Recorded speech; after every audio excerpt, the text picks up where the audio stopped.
ఓం శ్రీమాత్రే నమః. 173వ శ్లోకం.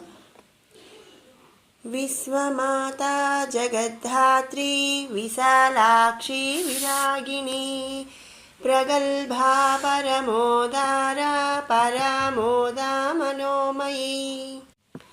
విశ్వమాత, మాత అంటే తల్లి, విశ్వ అంటే విశ్వము, సకల విశ్వమునకు కూడా తల్లి ఆ జగన్మాత అని ఈ నామం యొక్క అర్థం. మరొక విధంగా విశ్వ అంటే ఇక్కడ విష్ణువుగా అనుకొని విష్ణువునకు జనని అంటే తల్లి వంటిది అని కూడా మనం ఇక్కడ చెప్పుకోవచ్చు అన్నమాట. మరి ఇంతకు ముందు నామాలందు మనం చెప్పుకున్నట్లు జగత్తును అంతటినీ కూడా సృష్టించినటువంటి దేవి కనుక విశ్వమాత అని అనబడుచున్నది. లేదా విశ్వాసర్థమునకు విష్ణువు అన్న అర్థము కలదు కనుక విష్ణువునకు మాత అయినట్టిది అనే అర్థం కూడా మనం ఈ నామంలో గ్రహించవచ్చు. కాబట్టి సకల విశ్వమునకు తల్లి వంటిది, అలాగే విష్ణువునకు జనని వంటిది అని కాబట్టి ఆ జగన్మాతను మనం ఈ నామంలో విశ్వమాత అని స్తుతించుకుంటున్నాము. తర్వాత నామం జగద్ధాత్రి. ధాత్రి అంటే ధరించినది, జగత్ అంటే జగత్తును ధరించినటువంటిది అని ఈ నామం యొక్క అర్థం అన్నమాట. మరి ముందు నామంలో చెప్పినట్లుగా ఈ సకల జగత్తునకు కూడా పరమాత్మ స్వరూపురాలైనటువంటి దేవి ఆధారభూతమైనది. దేవి నుండియే ఈ సకల జగత్తు కూడా ఉద్భవించినది. అనగా తన ఆత్మను రెండుగా చేసి ఆత్మ పరమాత్మ అను భేదభావమును సృష్టించినది కనుక జగత్తును తన అందు ధరించి ఉన్నది అని మనం ఈ నామంలో గ్రహించాలి. కాబట్టి ఆ లలితామ్మను జగద్ధాత్రి అనే నామముతో స్తుతించుకుంటున్నాము. తర్వాత నామం విశాలాక్షి. అక్షి అంటే కళ్ళు, నేత్రములు. విశాల అంటే విశాలమైన, విశాల నేత్రములు అంటే కన్నులు కలిగి ఉన్నటువంటిది అని ఈ నామం యొక్క అర్థం. మరి వారణాసి పీఠమునందు ఆరాధింపతగిన దేవతా స్వరూపురాలు ఈ జగన్మాత. కాబట్టి మనం లలితామాతను విశాలాక్షి అనే నామముతో స్తుతించుకుంటున్నాము. తర్వాత నామం విరాగిణి. విరాగిణి అంటే వైరాగ్యమును పొంది ఉన్నటువంటిది. దేవి అందు ఆసక్తి లేకపోవునటువంటి స్థితిని వైరాగ్యమందురు. ఇహమునకు సంబంధించినటువంటి విషయముల పట్ల జీవులు విరక్తి చెందుట చేత ఈ స్థితి ఏర్పడుతుంది. అంటే మనం మామూలుగా చెప్పుకుంటూ ఉంటాం కదండి, కష్ట సుఖాలు అన్నీ చూసి చూసి వైరాగ్యం వచ్చేసింది అని మనం అనుకుంటూ ఉంటాం. అంటే ఏంటి అంటే మనకు ఇహమునకు సంబంధించినటువంటి ఏ విషయముల పట్ల కూడా ఆసక్తి ఉండకుండా విరక్తి వచ్చేసిన స్థితిని వైరాగ్య స్థితి అని అంటారనమాట. అలాంటి వైరాగ్యమును పొంది ఉన్నటువంటిది అని ఈ నామం యొక్క అర్థం. కానీ దేవికి మాత్రం ఈ సమస్తమును జయించిన ప్రభువు కావుట చేత ఇటువంటి స్థితిని పొందబడుచున్నది. అంటే మనం అన్నీ అనుభవించామనుకోండి, మరి ఇంకా ఏమీ అనుభవించాల్సినది ఏదీ లేదు, లేదా మనం అంతా కూడా జయించేసామనుకో, ఏమీ జయించడానికి లేదు అన్న టైంలో వైరాగ్యము అని కూడా ఆ దేవికి, అంటే ఈ సమస్తమును జయించిన ప్రభువు కాబట్టి ఆ తల్లి వైరాగ్య స్థితిని పొందబడుచున్నది. అటువంటి స్థితిని తనను ఆశ్రయించిన వారికి కల్పించుచున్నది. ఇహమునందు వైరాగ్యమును కలుగచేసి వారికి పరమార్థము వైపుగా నడిపించుచున్నది. కాబట్టి ఆ జగన్మాతను మనం విరాగిణి అనే నామముతో స్తుతించుకుంటున్నాము. తర్వాత నామం ప్రగల్భ. ప్రగల్భ అంటే ప్రౌఢ, సృష్టి, స్థితి, లయ వీటన్నిటినందు కూడా ప్రౌఢ అయినట్టిది. ప్రౌఢ అంటే ఏంటి అంటే గొప్ప. మనం ప్రగల్భాలు పోమాక, ప్రగల్భాలు పలకమాక అని అంటుంటాం కదా, గొప్పలు అలా అన్నమాట. ఈ సృష్టి స్థితి లయ అందు ప్రౌఢ అయినట్టిది కాబట్టి ఆ జగన్మాతను ప్రగల్భ అనే నామముతో మనం స్తుతించుకుంటున్నాము. మరి అంతే కదండి, ఆ తల్లి ఈ సమస్త జగత్తు కన్నా కూడా ముందు ఉన్నది. మరి మొత్తం సమస్త సృష్టికి కూడా ఆధారభూతమైనటువంటిది. అలాగే సృష్టి మొత్తం లయం అంటే వినాశనమైన తరువాత ఆ తల్లి మాత్రమే ఉంటుంది. కాబట్టి మరి ఆ తల్లి కంటే కూడా గొప్పదైనది ఏది లేదు. ఆ తల్లి కంటే కూడా సమానమైన అలాగే ఎక్కువైన శక్తులు కూడా ఏవి లేవు అని మనం చెప్పుకున్నాం. కాబట్టి ఈ నామం అంటే ఆ తల్లికి ప్రగల్భ అనే నామము సరిపోతుంది. కాబట్టి మనం ఆ తల్లిని ప్రగల్భ అని దేవిని కీర్తించుకుంటున్నాము. కాబట్టి ఆ జగన్మాతను ప్రగల్భ అనే నామంతో ఇక్కడ స్తుతించుకుంటున్నాము. తర్వాత నామం పరమోదార. ఆధార అంటే దార అంటే ప్రసాదించినది. పరమానందమును ప్రసాదించినది లేదా అన్నిటికన్నా కూడా ఉత్తమమైనది అని ఈ నామం యొక్క అర్థం అన్నమాట.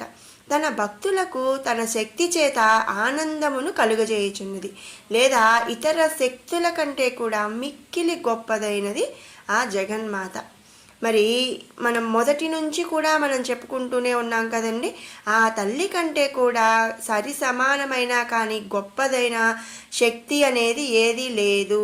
ఆ తల్లి కేవలం ఆ తల్లి మాత్రమే సృష్టి కంటే ముందు అలాగే సృష్టి మొత్తం నాశనమైన తరువాత కూడా ఉన్నటువంటి ఏకైక శక్తి ఆ పరమాత్మ స్వరూపురాలైనటువంటి జగన్మాత అని మనం ముందు నుంచి కూడా మనం చెప్పుకుంటూనే ఉన్నాం. కాబట్టి ఇతర శక్తుల కంటే కూడా మిక్కిలి గొప్పదైనది అని మనం ఇక్కడ గ్రహించాలన్నమాట.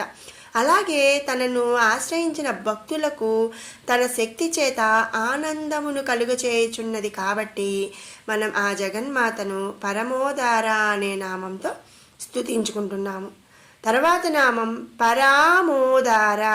ఇక్కడ గమనించండి, ముందు నామం పరమోదార, ఈ నామం వచ్చేసరికి పరామోదార. అంటే ఏంటి అంటే సంతోషము నిండి ఉన్నటువంటిది. మనం ముందు నామందు దేవి తన భక్తులకు పరమానందమును ప్రసాదించినది అని చెప్పుకున్నాం. కనుక దేవి సంతోషముతో నిండి ఉన్నటువంటి నిత్య సంతోషిని స్వరూపురాలని మనం ఈ నామందు గ్రహించాలన్నమాట. కాబట్టి ఆ జగన్మాత నిత్య సంతోషిని స్వరూపురాలు. కాబట్టి మనం లలితాంబను పరామోదార అనే నామంతో స్తుతించుకుంటున్నాము. తర్వాత నామం మనోమయి. మనో అంటే మనస్సు, మయి అంటే నిండి ఉన్నటువంటిది. మనస్సునందు నిండి ఉన్నటువంటి స్వరూపురాలు. మనస్సు బుద్ధికి స్థానం. ఇక్కడ బుద్ధి అంటే సంకల్ప శక్తి. ఈ శక్తి చేతనే జీవులు కర్మలను నిర్వహించుతున్నారు. మరి అట్టి మనసునందు నిండి ఉన్నటువంటి అంతర్యామి పరమాత్మ స్వరూపమైనటువంటి దేవి అని ఈ నామందు మనం గ్రహించాలన్నమాట. కాబట్టి ఆ తల్లి మన మనసునందు నిండి ఉన్నటువంటి స్వరూపురాలు అనే భావంతో మనం ఆ లలితాంబను మనోమయి అనే నామముతో స్తుతించుకుంటున్నాము. 174వ శ్లోకం. వ్యోమకేశీ విమానస్థా వజ్రిణీ వామకేశ్వరీ పంచయజ్ఞ ప్రియా పంచప్రేతమంచాధిసాయిని. వ్యోమకేశీ. కేశీ అంటే కేశములు. వ్యోమ అంటే తన కేశములే ఆకాశముగా కలిగి ఉన్నటువంటిది అని ఈ నామం యొక్క అర్థం అన్నమాట. మరి విరాట్ స్వరూపమునకు ఆకాశము కేశస్థానమునందు కలదు. అంటే విరాట్ స్వరూపము అంటే ఆ తల్లి యొక్క పూర్తి స్వరూపం అన్నమాట. నిజస్వరూపాన్ని విరాట్ స్వరూపము అని అంటారు. ఆ విరాట్ స్వరూపమునకు ఆకాశము కేశస్థానమందు కలదు. కనుక తన కేశస్థానమునందు దేవి ఆకాశమును ధరించి ఉన్నది అనే ఈ నామందు మనం గ్రహించాలి. కాబట్టి ఆ జగన్మాతను వ్యోమకేశి అనే నామముతో స్తుతించుకుంటున్నాము. తర్వాత నామం విమానస్థ. స్థాన అంటే స్థానము, విమాన అంటే విమానము, విమానమునందు స్థానమును కలిగి ఉన్నటువంటిది అని ఈ నామం యొక్క అర్థం. మరి విమానమునందు స్థానమును కలిగి ఉన్నటువంటి స్వరూపురాలు. ఇక్కడ విమాన అనే శబ్దమునకు విశేషముగా భక్తులను కాపాడు స్థానమునందు ఉన్నటువంటిది అని మనం అర్థం చేసుకోవాలి. అంతేకాని విమానము అంటే మనం ఎక్కే ఫ్లైట్ ఇవి కాదండి. విమాన అనే శబ్దమునకు భక్తులను కాపాడు అనే అర్థాన్ని మనం ఇక్కడ గ్రహించాలి. మరొక విధంగా ఏంటి అంటే విశేషమైన కాంతిగల శకటమునందు ఉన్నటువంటిది అని మనం ఇక్కడ చెప్పుకోవచ్చు అన్నమాట. ఇంకొక విధంగా ఎలా అంటే విశేషముగా వేదములనందు కీర్తింపబడుచున్నటువంటిది అని కూడా మనం చెప్పుకోవచ్చు. ఇలా రకరకాల అర్థాలు ఈ విమాన అనే శబ్దానికి ఉన్నాయి అన్నమాట. మరి ఇక్కడ సృష్టినందు ప్రథమముగా కేవలనాదము, తర్వాత ప్రణవము, ఆ తర్వాత ఆకాశము, ఈ వేదములు దేవి సృష్టించి ఉన్నదన్నమాట. కనుక ముందు నామం నందు దేవి తన కేశములు ఆకాశముగా కలిగి ఉన్నదని చెప్పటం వలన ఈ నామందు ఏంటంటే దేవి వేదముల యందు ఉన్నదని చెప్పుచున్నట్లు ఇక్కడ మనం గ్రహించాలి. కాబట్టి ఆ జగన్మాతను విమానస్థ అనే నామముతో మనం స్తుతించుకుంటున్నాము. తర్వాత నామం వజ్రిణి. వజ్రిణి అంటే వజ్రాయుధమును ధరించి ఉన్నట్టిది. వజ్ర శబ్దమునకు ఇక్కడ పరబ్రహ్మ స్వరూపమని అర్థము కలదు. దేవి పరబ్రహ్మ స్వరూపురాలు కనుక వజ్రాయుధమును ధరించి ఉన్నది అని కూడా మనం ఇక్కడ గ్రహించవచ్చు అన్నమాట. కాబట్టి ఆ జగన్మాతను వజ్రిణి అనే నామముతో స్తుతించుకుంటున్నాము. తర్వాత నామం వామకేశ్వరి. వామక ఈశ్వరి. ఈశ్వరి అంటే ప్రభువు. మరి వామకేశ్వరి అంటే దక్ష ప్రజాపతి మొదలైనటువంటి ప్రజాపతులకు ఈశ్వరి అంటే ప్రభువు వంటిది. ఇక్కడ దక్షులు అనగా సృష్టిని చేయువారు, అటువంటి వారికి వాములు అని పేరు ఉందన్నమాట. అంటే వాములు అంటే సృష్టిని చేసేవాళ్ళు. మరి ఆ సృష్టిని చేసే దక్షులకు ఈ జగన్మాత ఈశ్వరి ప్రభువు వంటిది అని మనం ఈ నామంలో చెప్పుకుంటున్నామన్నమాట. కాబట్టి మరి దేవి ఈ వాములకు ప్రభువు కనుక ఈ నామమునందు వామకేశ్వరి అని గ్రహించాలి. కాబట్టి ఆ జగన్మాతను మనం ఈ నామమందు వామకేశ్వరి అని స్తుతించుకుంటున్నాము. తర్వాత నామం పంచయజ్ఞ ప్రియ. పంచ అంటే 5, యజ్ఞ అంటే యజ్ఞములు, ప్రియ అంటే ఇష్టము. 5 యజ్ఞములందు ఇష్టము కలది అని ఈ నామము యొక్క అర్థం అన్నమాట. ఇక్కడ పంచయజ్ఞములు అంటే వైదిక పంచయజ్ఞములు, సార్థ పంచయజ్ఞములు అను 2 విధాలు ఉన్నాయి అన్నమాట. అవి ఒకటి వచ్చేసరికి అగ్నిహోత్రములు, నిత్యము అగ్నిని పూజించుట. రెండవది ధర్మపూర్ణ మాసములు. మూడవది చాతుర్మాసములు. నాలుగవది పశు. 5 సోమము అనునవి. ఇవి 5 కూడా వైదిక యజ్ఞములు అని చెప్పబడుచున్నవి. బ్రహ్మయజ్ఞము అంటే బ్రహ్మను గూర్చి ఆరాధించినది. భూతయజ్ఞము సృష్టి అందున్నటువంటి భూతములను ఆరాధించినది. పితృయజ్ఞము పితృదేవతలను సంతుష్టులను చేయునది. దేవయజ్ఞము అంటే దేవతల గూర్చి చేయునది. ఇక మనుష్య యజ్ఞము ఇటువంటి యజ్ఞముల యందు లేదా వేదములనందు గాని ఇతర తంత్రములనందు గాని చెప్పబడినటువంటి 5 యజ్ఞములందు కూడా ఇష్టమును దేవి కలిగి ఉన్నటువంటిది అని ఈ నామములో మనం అర్థం చేసుకోవాలి.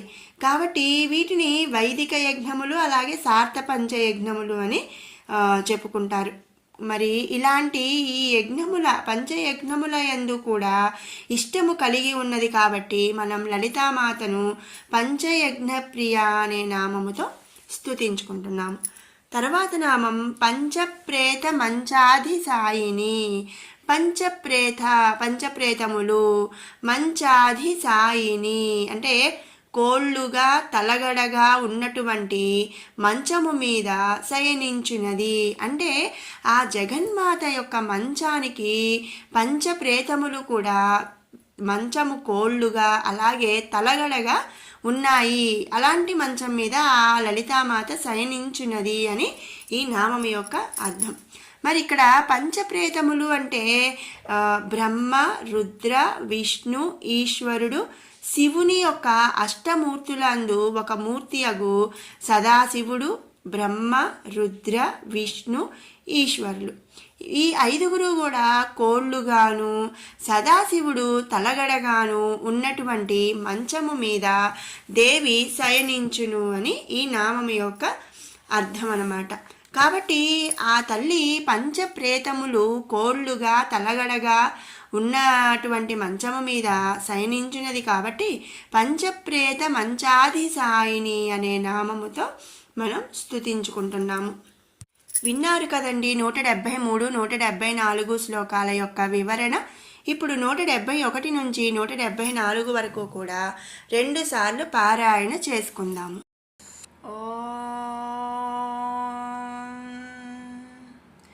ధ్యానం అరుణాం కరుణాతరంగితాక్షీం ధృతపాశాంకుశపుష్పబాణచాపాం అణిమాధిభిరావృతాం మయూకైః అహమిత్యేవ విభావయే భవానీం.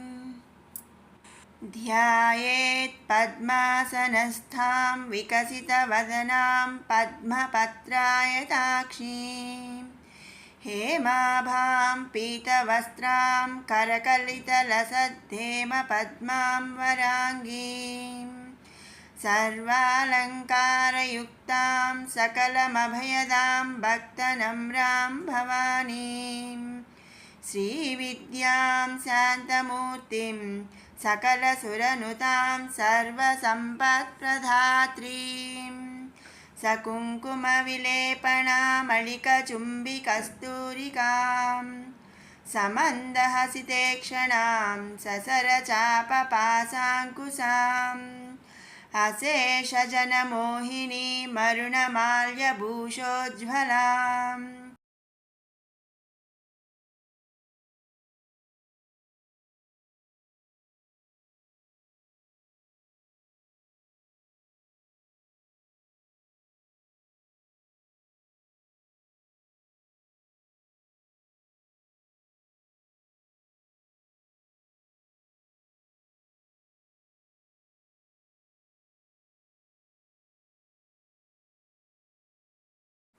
జపాకుసుమబాసురాం జపవిధౌ స్మరేదంబికాం.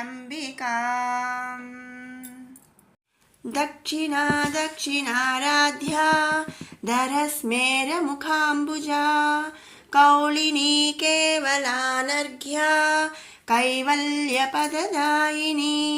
స్తోత్రప్రియా స్తుతిమతి శృతి సంస్థిత వైభవా మనస్వినీ మానవతి మహేశీ మంగళాకృతి విశ్వమాతా జగద్ధాత్రి విశాలాక్షి విరాగిణి ప్రగల్భా పరమోదారా పరామోదా మనోమయీ వ్యోమకేశీ విమానస్థా వజ్రిణీ వామకేశ్వరీ పంచయజ్ఞ ప్రియా పంచప్రేతమంచాధిసాయిని. మరొక మారు పారాయణ చేసుకుందాము. దక్షిణా దక్షిణారాధ్యా ధరస్మేరముఖాంబుజా కౌళినీ కేవలానర్ఘ్యా కైవల్యపదదాయిని స్తోత్రప్రియా స్తుతిమతి శృతి సంస్థుత వైభవా మనస్వినీ మానవతి మహేశీ మంగళాకృతి విశ్వమాతా జగద్ధాత్రి విశాలాక్షి విరాగిణి ప్రగల్భా పరమోదారా పరామోదా మనోమయీ వ్యోమకేశీ విమానస్థా వజ్రిణీ వామకేశ్వరీ పంచయజ్ఞ ప్రియా పంచప్రేతమంచాధిసాయిని. ఓం శ్రీమాత్రే నమః.